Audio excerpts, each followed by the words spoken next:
Hello, and thank you for joining me.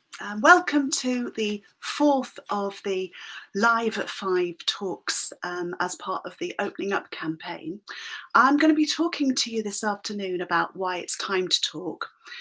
If you've got any comments or questions, please put them in the live chat and I'll pick them up at the end of the talk if that's okay. So, how are you? Has anybody asked you that recently? Or have you asked somebody? So maybe you're walking down the street and you see someone you know and they're looking a bit down, they're walking a bit slowly, and you go up and you say hello and they immediately look up and smile and say, "Oh, hello," and you say, "How are you?" "I'm fine."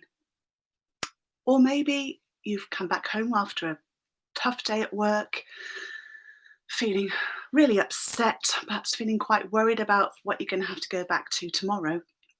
And your partner asks if you're okay, and you say, "Yeah, I'm fine, just tired." Do either of these scenarios seem a bit familiar?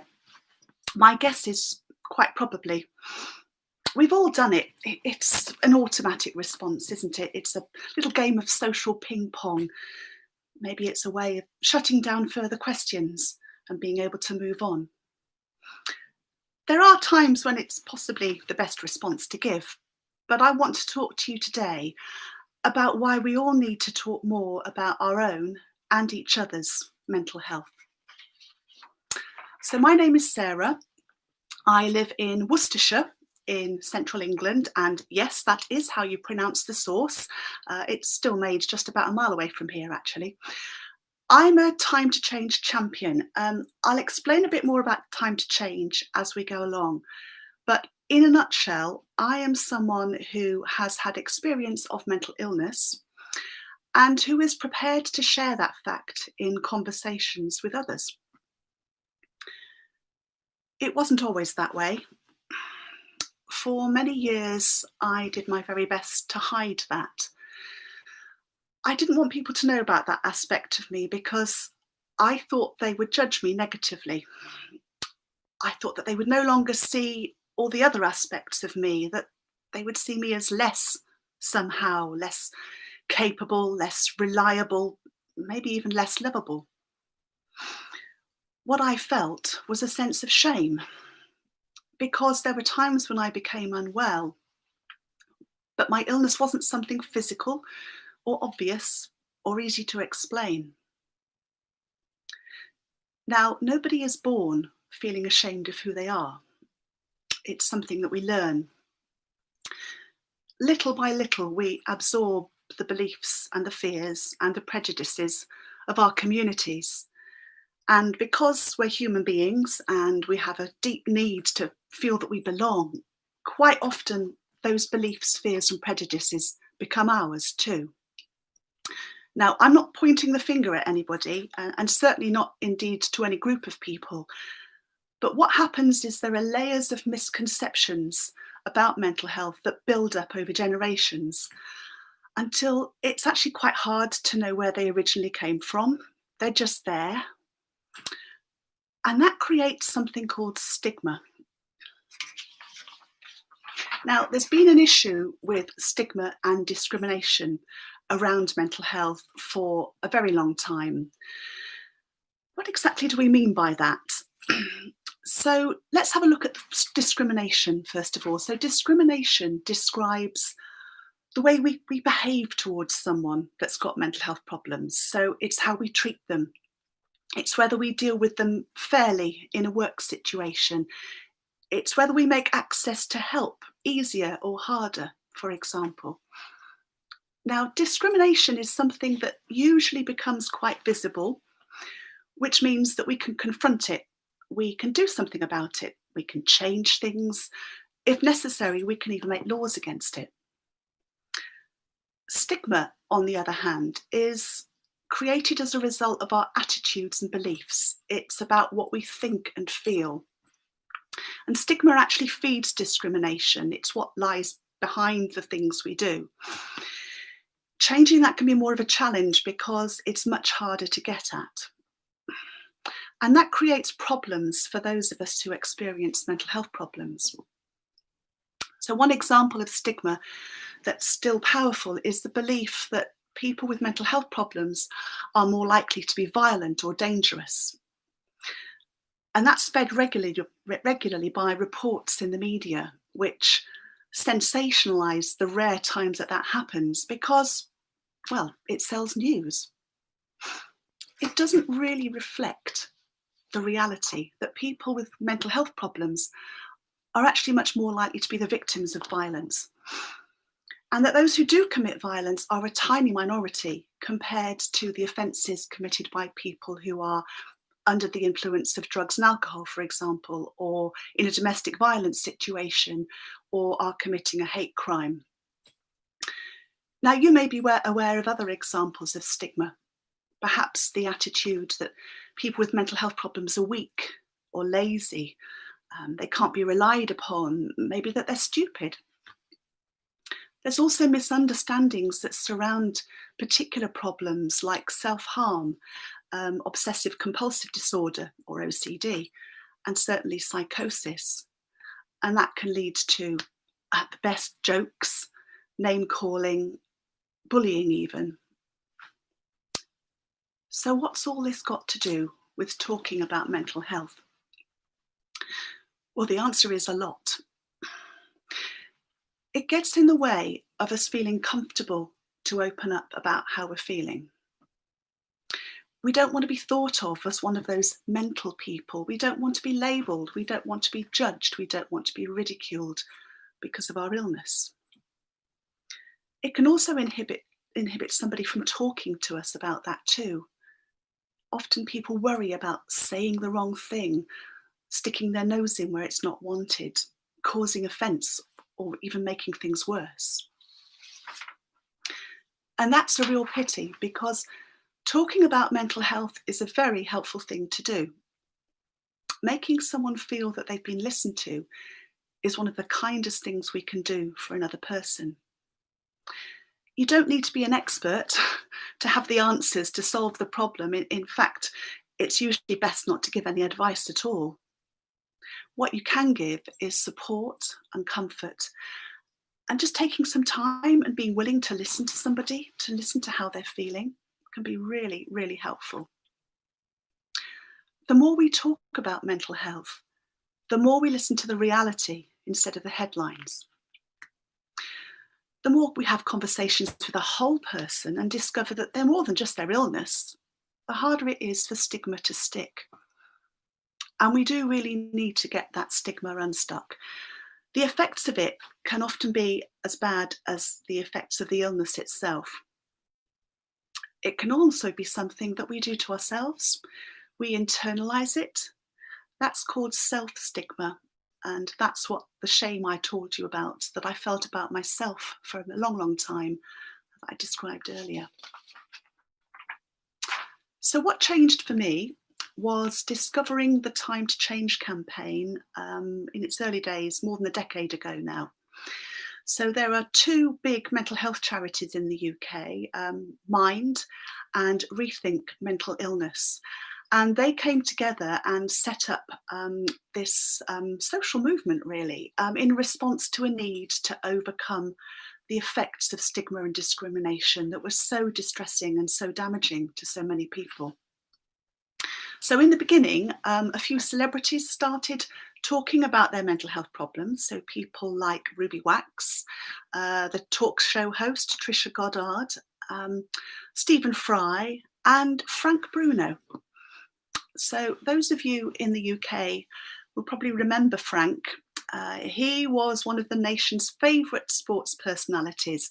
He was really well known for his big booming laugh, and he used to have this banter with a guy called Harry Carpenter, who was a well-known sports commentator at the time. Well, Frank knew all about stigma.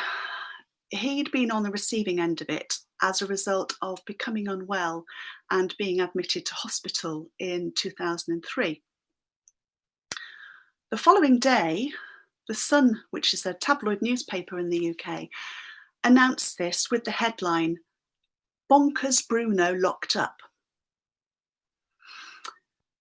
And it was as if the whole country took in a sharp intake of breath. It was a bit of a wake-up call, to be honest.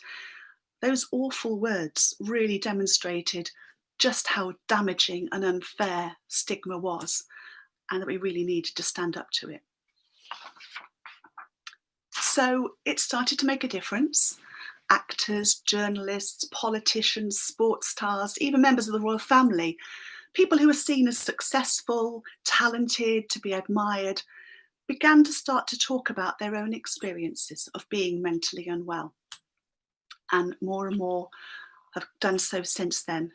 And each time it helps to educate and inform people and break down some of the prejudice.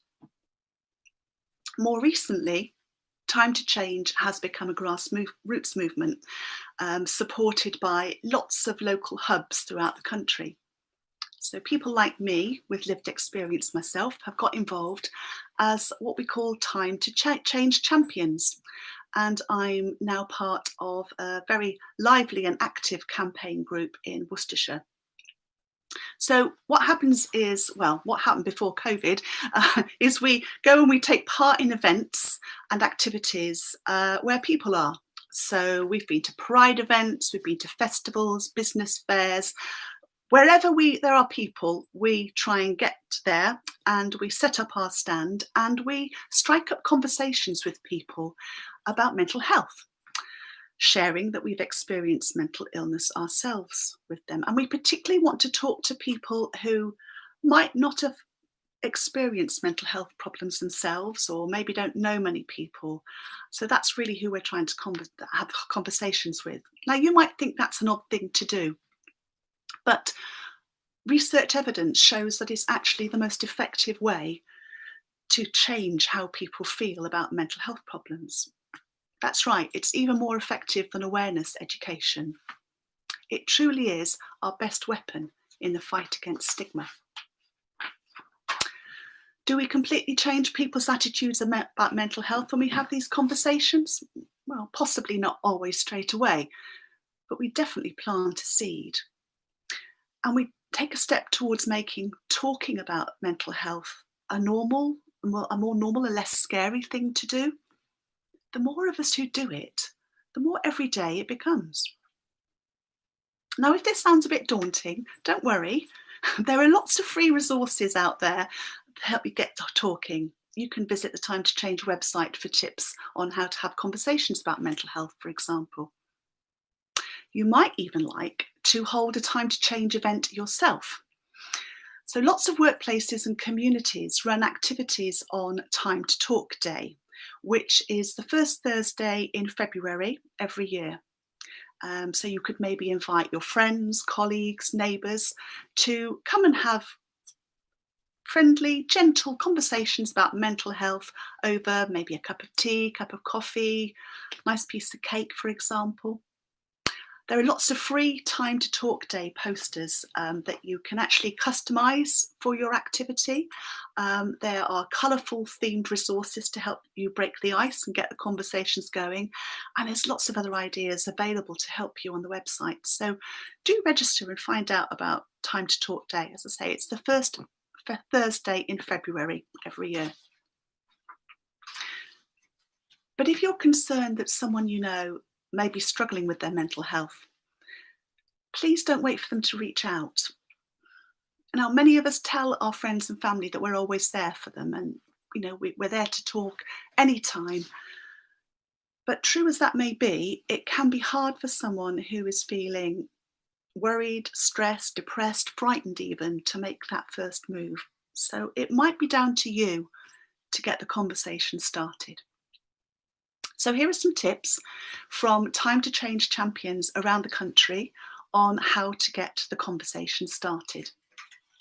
So the first one I'm going to tell you about is remember to ask twice. If the first response is "I'm fine," ask if that's really how they're feeling, and make it clear that you want to listen. Sometimes people need a cue that this is a genuine ask and it's not just a social nicety. Now, you don't necessarily need to wait for the perfect moment. Sometimes it can be better for conversations to take place in situations and places that feel natural and normal. So it might be easier to talk about feelings when you're doing something else, like going for a walk, driving in a car, maybe having a bite to eat. On the other hand, do try to make sure you're not too distracted to listen. So put that phone on silent, give the person your full attention, let them know that you want to hear what they have to say. Now, this doesn't have to take place face to face, although talking in person is great because you can see facial expressions and body language, and if it's appropriate, you can even give someone a hug.